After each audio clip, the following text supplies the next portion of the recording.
Welcome back to another episode of the NBA Outlet Preview Series presented by OTG Basketball.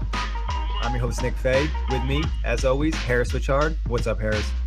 Doing pretty good today, Nick. Excited to continue this series as we get closer to the NBA season. And today we got Team 27, the Phoenix Suns.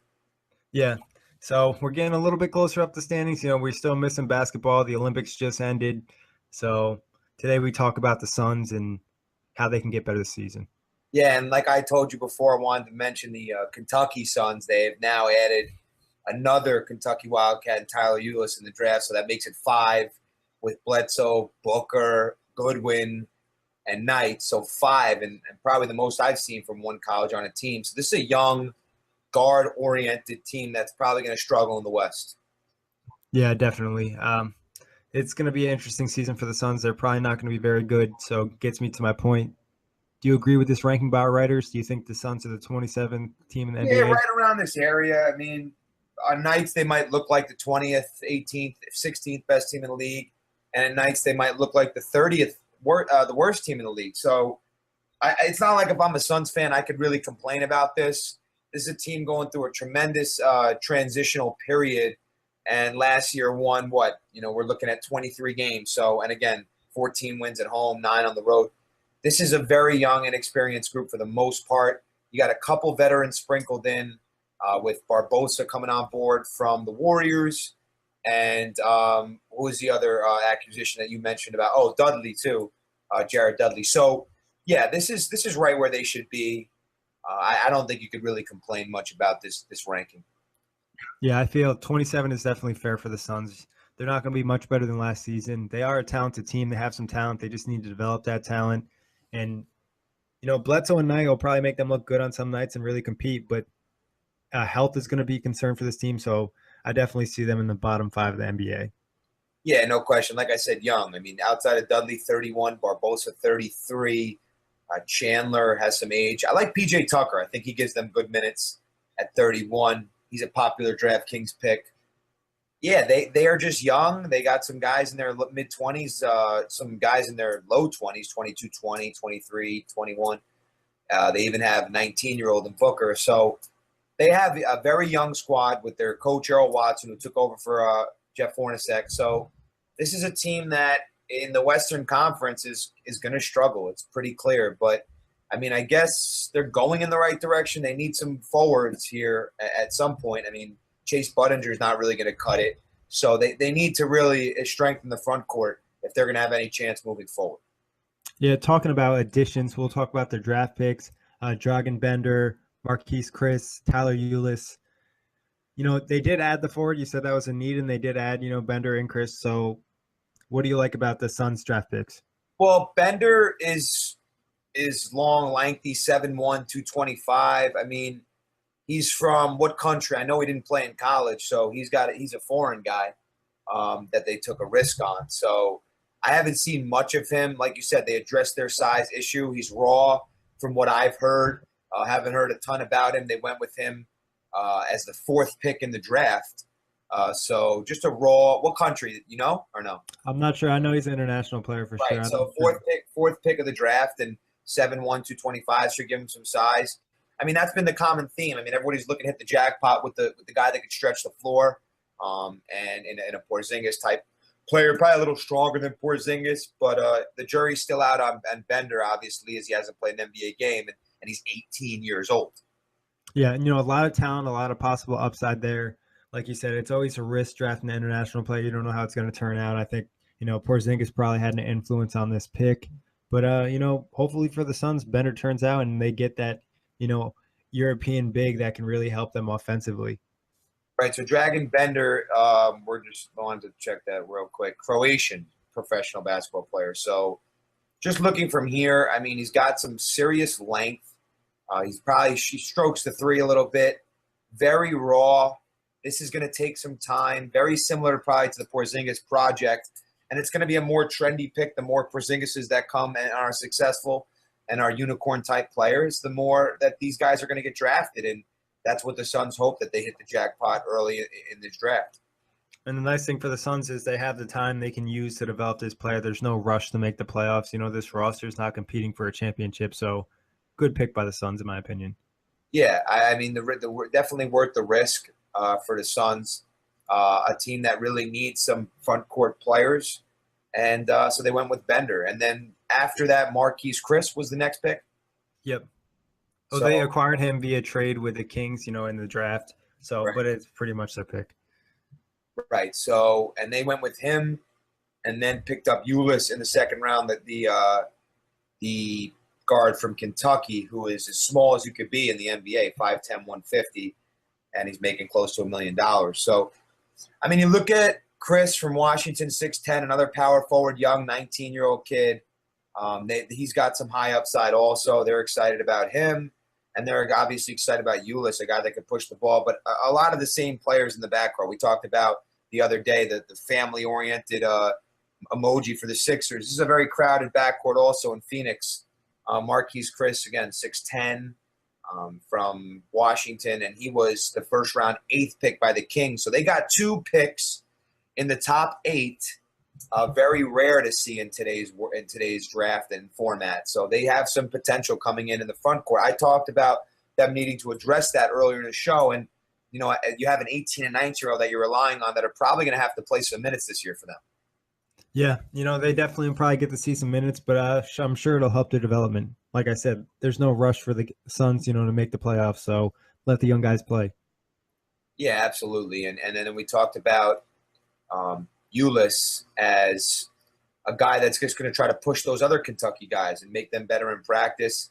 He was taken in the second round, 34th by Phoenix. So he's just going to be pushing those young guys, getting Bledsoe and Knight the reps that they need to get in practice, and hopefully strengthening their backcourt. This is a team that's going to, again, we've talked about some of the lesser teams. Everybody's getting better. I mean, the competition's got, outside of those top 3 or 4 teams, we're going to see a lot of good games, and they might not be able to finish down the stretch like we've talked about, but some of these guards and Bledsoe and Knight will probably keep them in some games, and who knows what these younger guys could do. Maybe they get lucky, and Bender has that Porzingis-type season, so you never really know. Exactly. You never really know. There is a lot of young talent, especially, I got my eye on Devin Booker. We'll talk about him a little bit later. So let's talk about departures, for the Suns. They got rid of Chase Budinger, Ronnie Price, Mirza Teletovic, John Lear. Do you think they're going to really miss anybody, or it's okay to get rid of those guys? Yeah, no names really pop. Teletovic had some decent games. Chase Budinger, like I said, not going to really cut it in the front court in this league. Ronnie Price had decent.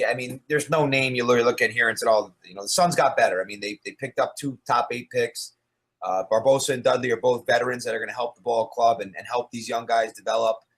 They're, like you said, nowhere near a championship, probably no even near the playoffs. But to add 2 guys, 2 veterans, and lose pretty much nobody, and then pick up some solid young pieces, I think the Suns they're not going to lose sleep over Chase Budinger and Ronnie Price. So, yeah, I really think they did a nice job in the offseason. They did what they kind of could do. They didn't land. No one really is itching to come play in Phoenix, even though the weather is beautiful year-round. The team is horrendous right now. So I think, really, they just did what they could do here. Yeah, where the franchise is at, the departures made sense. The signings have made sense. So got to give the Suns did what they could this offseason, and getting that, like you said, two picks in the top 8 is huge. Yeah, you get that talent in there, and you got a chance at least one of those guys is going to hit.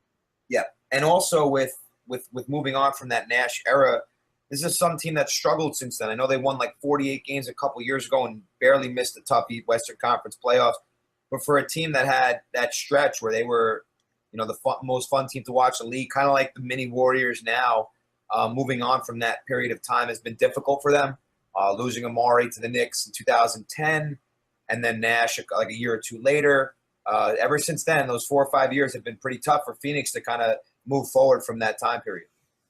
Yeah, exactly. They haven't really got to that glory that they had. They had some talented teams. So, they had Steve Nash, Joe Johnson, Quinn Richardson, Amari Stoudemire, Sean Marion. Right. The list goes on with the talent they had on just that team. Right. Yeah, a team that won 60 games plus probably like 3 or 4 years in a row. So a very, very talented team, and they're looking to get back to those glory days in Phoenix. Exactly. Yeah, that's, we're talking about the players they acquired. But let's talk about the guys, that are coming back this year. like you mentioned, a lot of young guards, Devin Booker, Eric Bledsoe, Brandon Knight, who need to step up for the Suns, take that next step as a player. This is Eric Bledsoe's team. He's 26 years of age.